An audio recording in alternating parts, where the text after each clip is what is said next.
YouTube channel. So here I've come up with another video. This is a video for defeating time, and this is usually classified.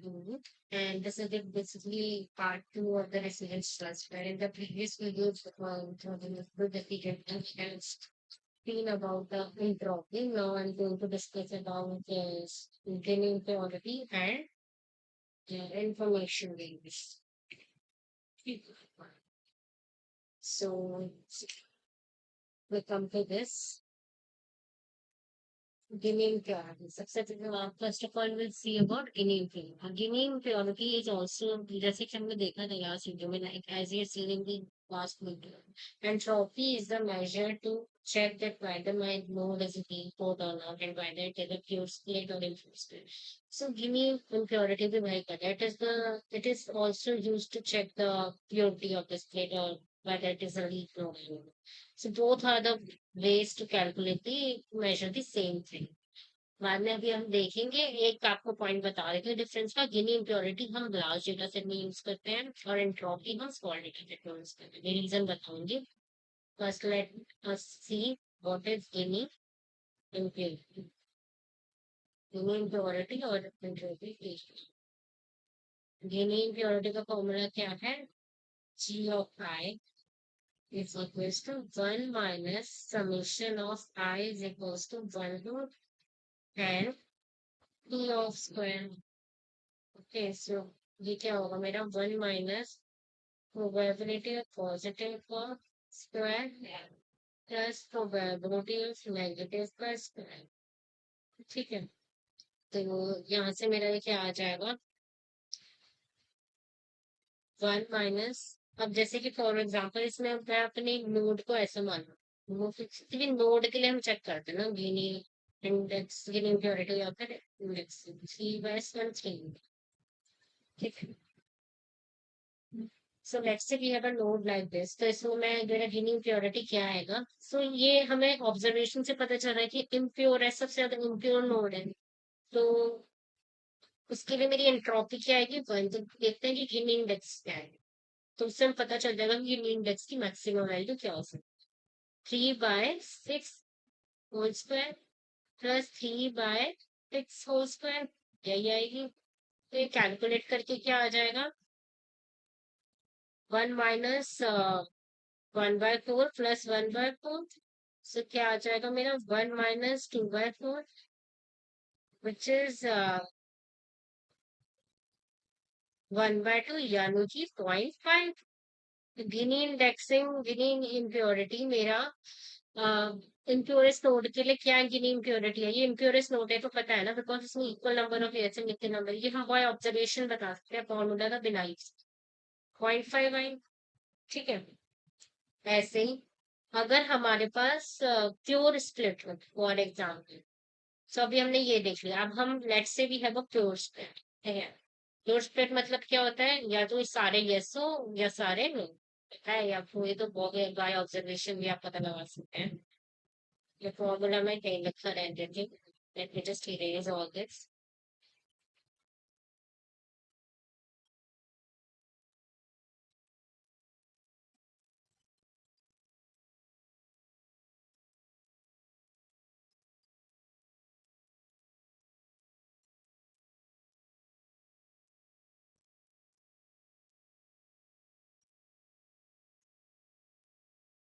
Late me just pick up the pen here. उसके बाद let say we have a pure split. Pure split कैसी होगी मेरी?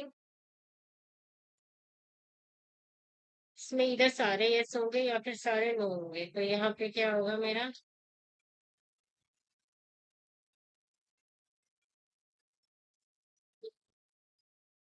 Late say we have all yes. So we had something like this, 3s and 0. इसके लिए हम मैं Gini index calculate करूंगी. तो कैसे कैलकुलेट करूंगी? तो ये मेरा आएगा लाइक ये आएगा मेरा 1 माइनस. ओके, 1 - 3 अपॉन में 0 का होल स्क्वायर प्लस 0 अपॉन में 3 का होल स्क्वायर. यही आएगा ना? सॉरी, 3 अपॉन में 0 नहीं आएगा, 3 अपॉन में 3 आएगा. सो ये क्या आएगा मेरा? 1 - 1 प्लस 0. तो ये क्या आ गया इसके इंडेक्स? तो यानी कि इसके लिए इस वाले केस में मेरे गिनी इंडेक्स क्या आया, 1 आया। और ये क्या है, मेरी 0 आया, प्योर स्प्लिट। ठीक है, तो ये थी प्योरेस्ट, ये थी इम्प्योरेस्ट। तो यानी कि इसलिए मैं कह सकती हूँ कि गिनी इंडेक्सिंग, गिनी इम्प्योरिटी की वैल्यू जो होगी लाइज बिटवीन 0 and 0.5 ऑलवेज। और हमने एंट्रोपी के बारे में पढ़ा था कि एंट्रोपी की वैल्यू जो है वो हमेशा लाई करती है between 0 and where 0 is for the, ये जो स्टार्टिंग की होती है ये फॉर द इम्प्योरेस्ट, ये प्योरेस्ट स्प्लिट की होती है। और जो लास्ट की वैल्यू होती है वो इम्प्योरेस्ट स्प्लिट मैक्सिमम वैल्यू है, प्योरेस्ट स्प्लिट की मैक्स मिनिमम वैल्यू। और ये जो एंड, अब इसमें जो मेरा लोअर बाउंड होता है वो मेरा प्योरेस्ट स्प्लिट की इम्प्योर वैल्यू होता है, और ये मेरा इम्प्योरेस्ट मैक्सिमम है। तो मैं इसका ग्राफ एंट्रोपी के साथ भी बना सकती हूँ, ये हमने देख लिया। अब आप देख सकते हो कि गिनी इम्प्योरिटी का फॉर्मूला एंट्रोपी के फॉर्मूले से थोड़ा सिंप्लीफाइड है, उसमें थोड़ा लॉग वगैरह लग रहा था, we use log in 10, but here we are not using any log. So in the case of last data set we will consider calculating Gini impurity over entropy, since इसका formula जो है वो थोड़ा easy है। ठीक है, बस यही चीज बताने के लिए आई, क्योंकि दोनों ही तरीके हैं यूरो स्प्लिट को चेक करने में, दोनों में से कौन सा यूज करते हैं।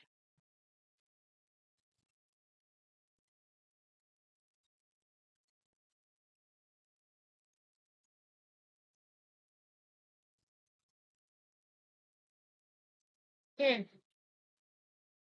तो ये हो गया हमारा। अब मैं एक बार ग्राफ प्लॉट करके भी दिखा देती हूँ।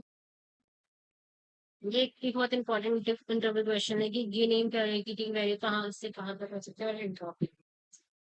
फॉर एग्जाम्पल मैंने यहाँ पे ग्राफ बना लिया है, पी पॉजिटिव या पी नेगेटिव और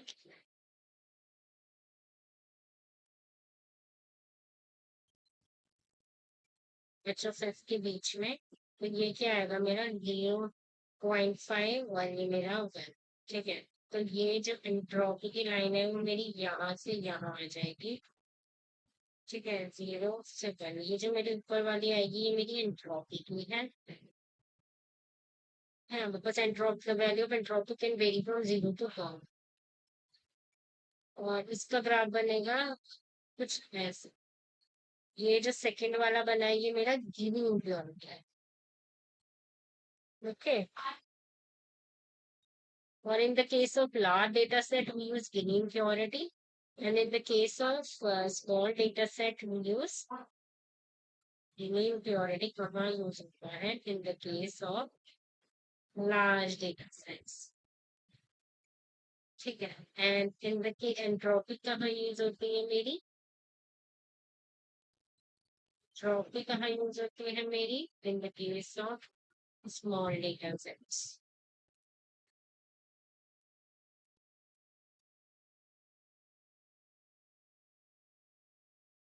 Okay, let me just erase all of this. I will show you information here now. Okay.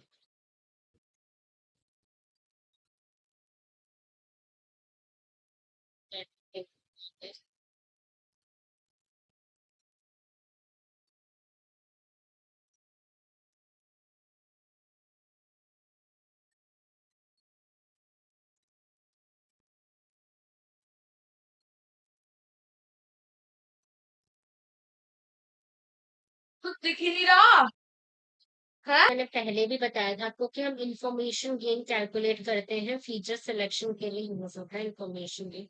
Entropy और क्या कहते हैं गिनी इम्प्योरिटी, हाँ जो है वो अपना उसके लिए यूज करते हैं, प्योरेस्ट चेक करने के लिए। बट इंफॉर्मेशन गेन किस लिए यूज, हाँ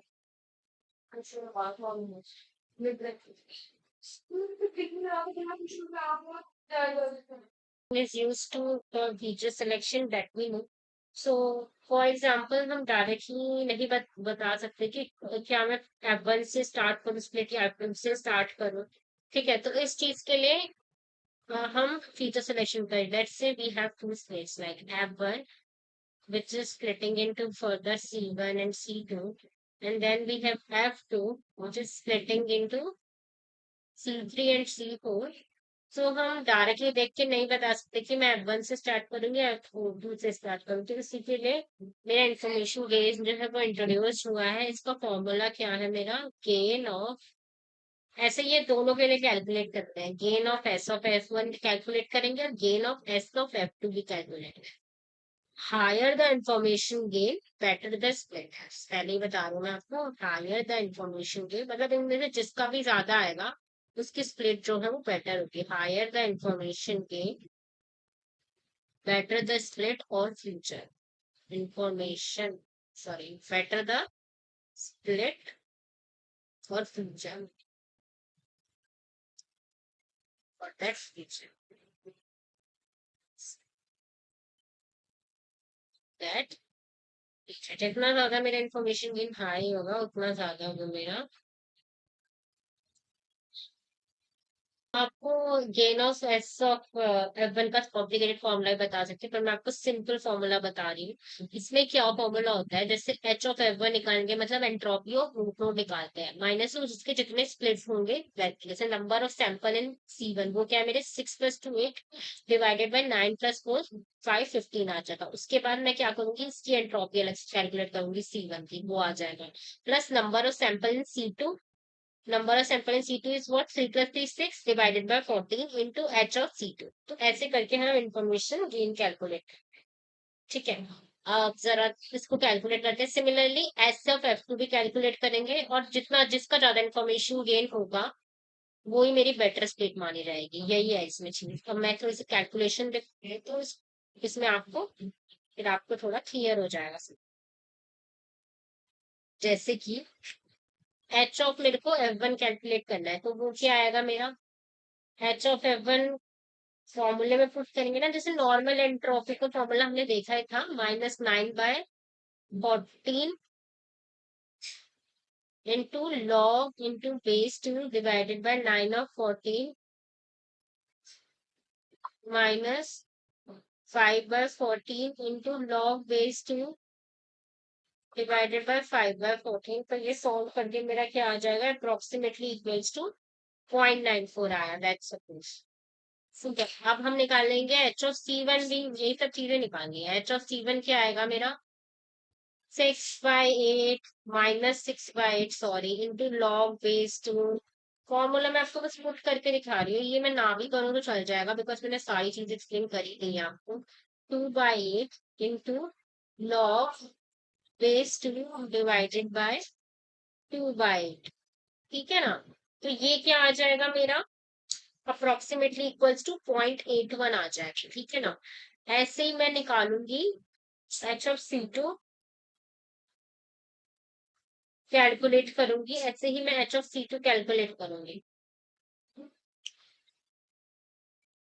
H(c2) भी कैलकुलेट करूंगी। ठीक है, H(c2) क्या आएगा,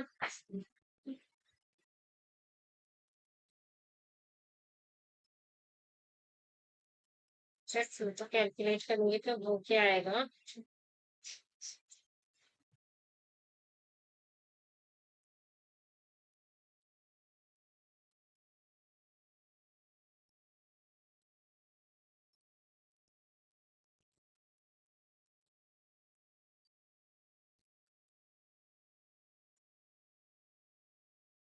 तो मैं अगर H(c2) कैलकुलेट करूंगी तो वो आएगा माइनस में 6/4, 6 माइनस में 3/6 into log base 2 of 3/6 minus में, वैसे भी मेरे को दिख रहा है ये इम्प्योर स्प्लिट है, इम्प्योर स्प्लिट है तो इसकी एंट्रोपी तो वैसे मेरी 1 ही आएगी, -3/6 इंटू लॉग बेस 2 ऑफ 3/6। तो हाँ, इसका आंसर 1 ही आएगा वैसे भी, एंट्रोपी इम्प्योर स्प्लिट है ना ये। अब सारी वैल्यू से फॉर्मूले में पुट करके हम गेन ऑफ H(f(1) कैलकुलेट करेंगे। आई डोंट थिंक सो कि पूरा लिख, चलो मैं एक बार आपको लिख के बता देती हूँ इसका फॉर्मूला। सारी एंट्रोपी हमने कैलकुलेट करी हुई है। ठीक है, अब हम इनको फॉर्मूले में पुट करके इतना इंफॉर्मेशन गेन निकाल लेंगे।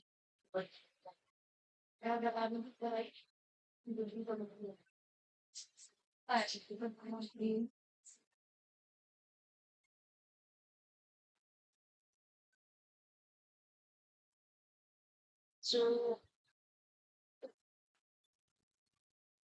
फिर हमारा गेन और पैसों का अपन क्या आएगा, एच ऑफ सी ऑफ अपन जो कि मेरा आ जाएगा 0.94 -8/14 into 0.81 प्लस 6/14 इंटू वन। ये 8/14 कैसे है, ये बताया था मैंने आपको, number of sample in S1, तो ये 8 से divided by number of sample in F1 यानी कि रूट ओवर 14 है।